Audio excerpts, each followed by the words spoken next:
Mislim, da naše življenja so dokaj kratka in da je treba izkoristiti vsak trenutek, ki ga pač imamo na voljo. Zato sem se pač odločil, da obiščem nekatere države. Vedno me je vignala ta želja po raziskovanju in pa spoznavanju novih kultur in pa novih ljudi. In to je bil pač en povod v lanskem letu, da se odpravim na potovanja.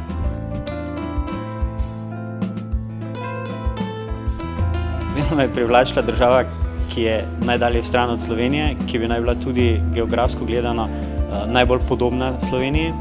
In pa vemo, da stvari, ki so najdalje stran, nas tudi najbolj privlačijo in sem se pač odločil za ta korak.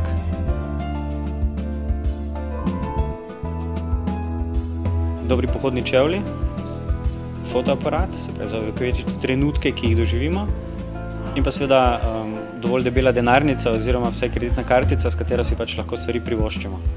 In pa dobra volja.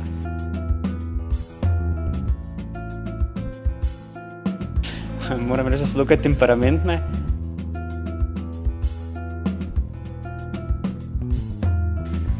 Mislim, da so to angleški zajtrki, ki so pač tako kot za Anglijo tudi značilni za Novo Zelandijo, ker je bilo dosti priseljencev pač iz teh krajev.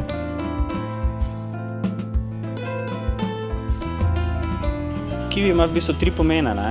Če tako pogledamo, je sadež, ki ga mi vsi poznamo, je ptič, po katerem je v bistvu ime prišlo, se pravi to, in pa tudi Novozelandčani sami se imenujejo kot kivije, tako da imamo sadež, osebo in pa žival.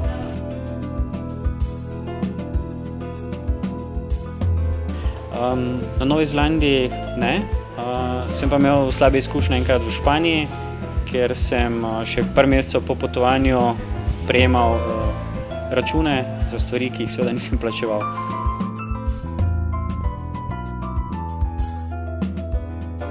Iz lastnih izkušenj tega ne morem govoriti, ker nisem vezan, nisem poročen.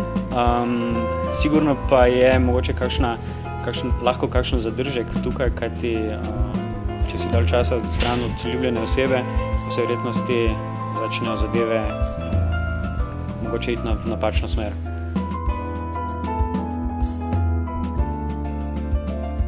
Tam, kjer sem tisti trenutek. Res je, da vedno lepo se vrniti domov, vendar po nekem določenem času te ponovno vleče nekam naprej in mislim, da najboljše je vedno tak, da se prilagodiš v tistem trenutku, kje si in uživaš vsak trenutek svojega časa na teh potovanjih.